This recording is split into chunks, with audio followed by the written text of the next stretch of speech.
फटाक 30 सेकंड में खबरें डाउनलोड कीजिए। तक क्या राजस्थान में पिछले 3 सालों तो सबसे चर्चित मंत्री रहे रघु शर्मा अब सबसे ज्यादा चैलेंजिंग राज्य के प्रभारी बन गए हैं गुजरात के। हमारे साथ उनसे बातचीत करते हैं। कई लोग कहते हैं सजा है, कई लोग कहते हैं कि इतना बड़ा चैलेंज है कि कांग्रेस ने इनके ऊपर भरोसा किया, इनके प्रतिभा के ऊपर। इनसे बातचीत करते हैं। तो गुजरात जो है हमेशा से कांग्रेस के लिए मुश्किल रहा है और ये मुश्किल जो है आपके ऊपर आया है। ये कांटों भरा ताज है, चैलेंज है, सजा है, किस रूप में देखते हैं आप? देखिए, बहुत बड़ा भरोसा कांग्रेस अध्यक्ष आदरणीय सोनिया गांधी जी और हमारे पूर्व अध्यक्ष आदरणीय राहुल गांधी जी ने मुझ पे किया है।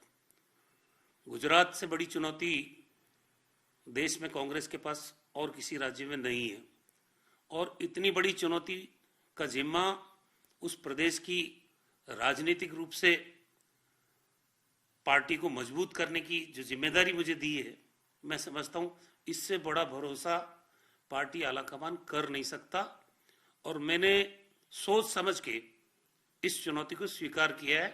हमने काम भी शुरू कर दिया। वहाँ पार्टी ऑर्गेनाइजेशन का नए अध्यक्ष बन गए इस बीच में और सीएलपी के नए नेता बन गए हैं।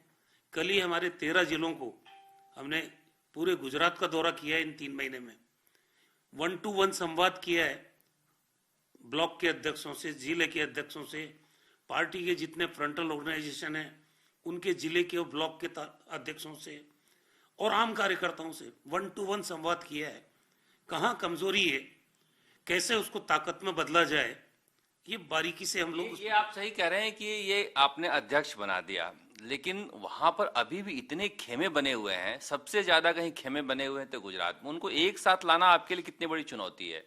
देखिए, अभी तक तो मुझे पूरी सफलता मिली है। अब कोई खेमेबंदी वहां है नहीं। जब भी कोई कार्यक्रम करते हैं सारे नेता एक पंच पे आते हैं।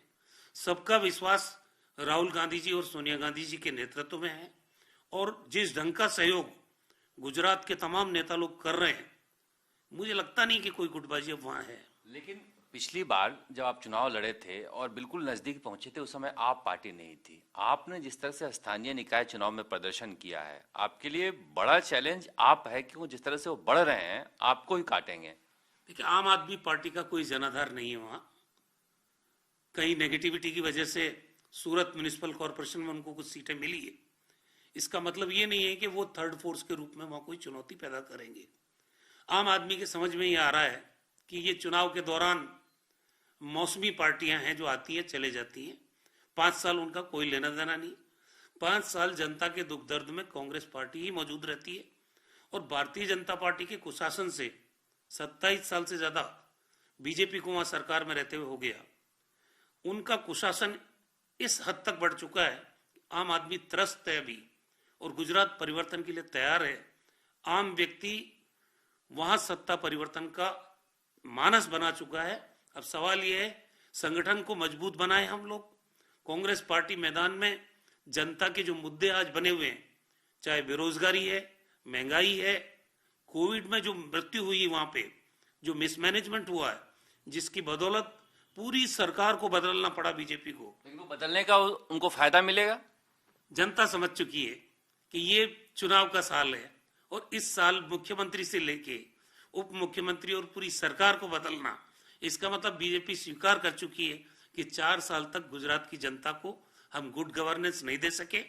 अब चुनाव के साल में उन्होंने बदला है तो चुनाव में सब कुछ ठीक करने के लिए बदला है और मैं समझता हूं कि वहां मुखौटा है मुख्यमंत्री, तो रिमोट कंट्रोल कहीं और है। आपको लगता है कि वहां जिस तरह कहते हैं कि वहां भी खेमे बने हुए हैं नरेंद्र मोदी के या फिर जो आनंदीबेन पटेल के या फिर अमित शाह के, वो कुछ ज्यादा हुआ है गुजरात में?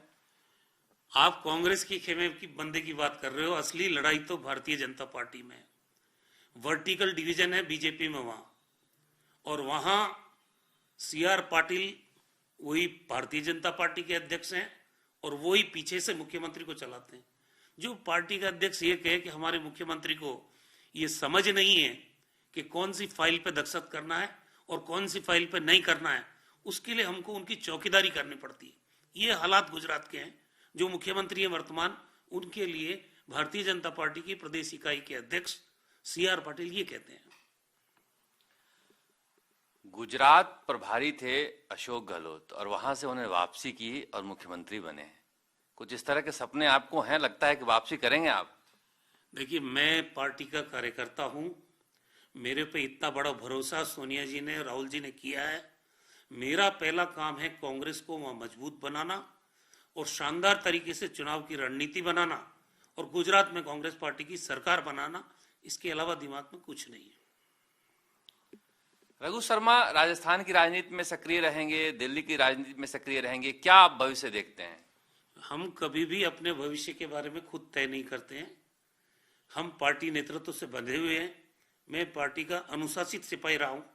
35 साल से ज्यादा मुझे सार्वजनिक जीवन में हो गया।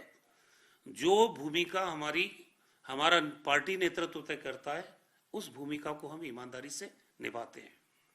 आप स्वास्थ्य मंत्री रहे और जिस तरह से लगातार कोरोना हुआ, उसके पहले ही मौसमी बीमारियां हुई, कोटा में जिस तरह से बच्चों की मौत का मामला आया, आप अपने कार्यकाल को किस तरह से देखते हैं?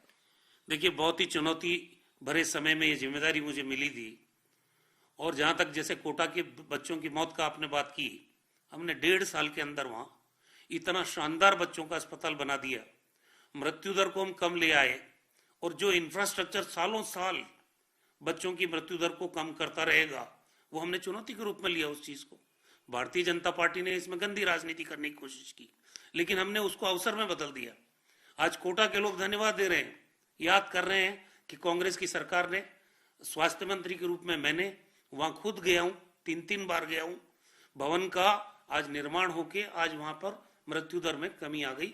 ये आंकड़े जनता के सामने है। रहा सवाल सदी की भीषणतम महामारी कोविड, उसका मुकाबला हमने किया। पहली वेव, दूसरी वेव, ऑक्सीजन की किल्लत, रेमडेसिविर की किल्लत, उनके बीच में भीलवाड़ा मॉडल पूरी दुनिया में चर्चा बना, देश में चर्चा का विषय बना। फिर रामगंज मॉडल आया। किस ढंग से क्वारंटीन फैसिलिटीज डेवलप की गई, किस ढंग से हेल्थ इंफ्रास्ट्रक्चर राजस्थान में मजबूत हुआ है, ये आम आदमी से अगर आप पूछोगे तो उसकी स्वाभाविक प्रतिक्रिया ये आएगी कि राजस्थान में इन 3 सालों में चिकित्सा के क्षेत्र में जितना काम किया गया है, चाहे हमारी पीएससी हो, सीएससी हो, सब सेंटर हो, 15 नए मेडिकल कॉलेज हमने स्वीकृत किए हैं इस दौर में। और जिस ढंग के ऑक्सीजन जनरेशन के प्लांट्स लगाए हमने राजस्थान के चप्पे चप्पे में, पीएससी सीएससी में मॉडल सीएससी बनाने की बात हो, मॉडल पीएससी बनाने की बात हो, राजस्थान में मैं समझता हूं जीनोम सीक्वेंसिंग मेरे समय में शुरू हुई।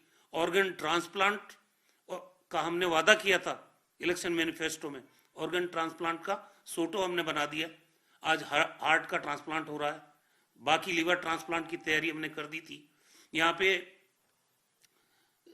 400-500 करोड़ रुपए की लागत से आईपीडी टावर और हार्ट का जो अलग से विंग 50 करोड़ का, अजमेर में नई मेडिकल कॉलेज की बिल्डिंग, अजमेर में सर्जरी की नई विंग, पूरे राजस्थान में आप देखिए कि सुपर स्पेशलिटी के ब्लॉक उदयपुर में, कोटा में, जयपुर में, बीकानेर में एक जाल बिछा दिया पूरा। ये 3 साल की कठिन मेहनत का परिणाम है। बातें करने से और श्रेय लेने से कुछ काम नहीं चलता है। असली में जिस आदमी ने इस काम को एक सोच के साथ किया है, वो राजस्थान की जनता देख रही है। ये अक्सर ये बात होती है कि रघु शर्मा ने खुद मांगा था संगठन में काम करना, या चुना गया, या फिर मुख्यमंत्री अशोक गहलोत ने कोई दांव फेंका। ये जनता में बात होती है, तो मैं जानना चाहता हूं जनता को आपके मुंह से कि सच्चाई क्या है। देखिए, ये हमारे नेतृत्व की और मेरे बीच की बात है और किसी की भूमिका नहीं है। कोई कुछ भी कहे, इसका कोई मतलब नहीं है।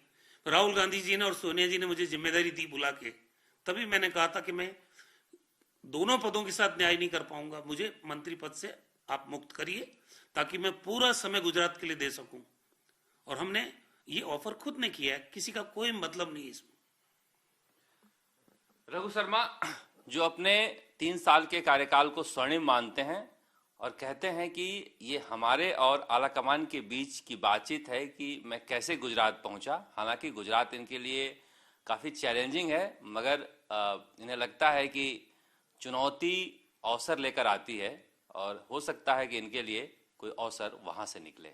कैमरामैन चेतन के साथ शरद कुमार, जयपुर।